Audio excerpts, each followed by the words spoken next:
ඔන්න යාළුවනේ අද නම් සුමනාවතී ගියේ වත්තට සුපිරි බීමක් හදන්න. මොනවද කියලා බලන්න මගෙත් එක්ක එන්න යන්න. අම්මෝ රස. ඒ විතරක් නෙවෙයි පුදුම හුළඟක් යාළුවනේ තියෙන්නේ. ඒක හරියට මුහුදු සුළං වගේ. යනවා ආයෙ එනවා. ඔන්න දැන් හුළං අඩු වෙලාවක්. මේ පොඩි ගස් මෙහෙම හෙලවුණාට ලොකු ගස් හරි හයියෙන් කැරකෙනවා. පොල් ගස් එහෙම හරි බයයි. මම මේ වත්තට ගියාට මොකද මේ වෙලාවේ යන්න හොඳ නෑ ඇත්තටම.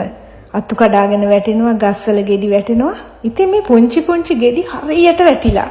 මොනවද දන්නවද? අඹ මෙතන තියෙනවා අඹ වැටිලා තිබුණා. ඒ වගේම පැෂන් වැටිලා තිබුණා. මේ බලන්නකෝ අය මොනවත් නෑ අතු කැරකෙනවා බය හිතෙනවා ළමයි. ඒ සුළඟේ සද්දෙත් හරිම භයංකරයි. ඇත්තටම කියනවා නම් මෙහෙම තනියම ඉන්නකොට හරියට බය හිතෙනවා. ඉතින් ඔන්න හුළං අඩු වෙලාවක්. මං ඉක්මනටම මේ පොල්ලතු බලන්න ළමයි. ඉතින් ඔන්න මම ඇහිඳ ගත්ත අඹ වැටිලා තිබුණා, පැෂන් වැටිලා තිබුණා. ඒ වැල් ගිහිල්ලා ලොකු ගස් වලට. ඉතින් තැන් වලට වැටෙනවා. හරියට වැටිලා තිබුණා.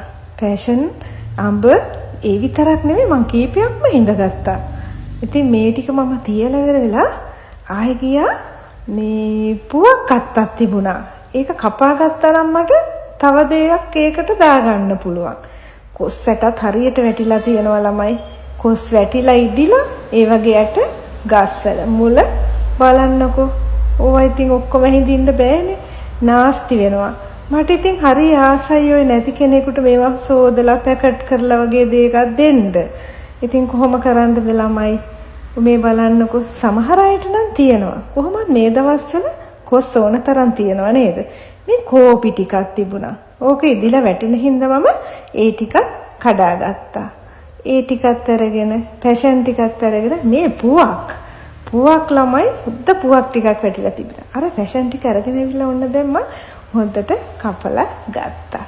අරගෙන ළමයි ආයි මොනවත් නෑ ඉතින් මිරිකලා ගත්තාම මේ කහ දාලා නෙමෙයි බලන්නකෝ වසක් විසක් නෑ නියම ජූස් එක මේ බලන්නකෝ ඒවා ඉතින් තව දේවල් දාලා ගත්තාම ආයි මොනවද රස මම කීපාකාරයකින් බහදුවා බලන්නකෝ ඒවට එක මිශ්‍රණ සමහර දේවල් වලට දැම්මා මම ඒවා අරගෙන දැන් තියලා තියෙනවා ඉතින් මගේ යාළුවෝ ඉන්නවනම් ඔන්න මට ඉතින් දෙන්න තිබුණා මොනවා කරන්නද ඉතින් මම රස බලන්න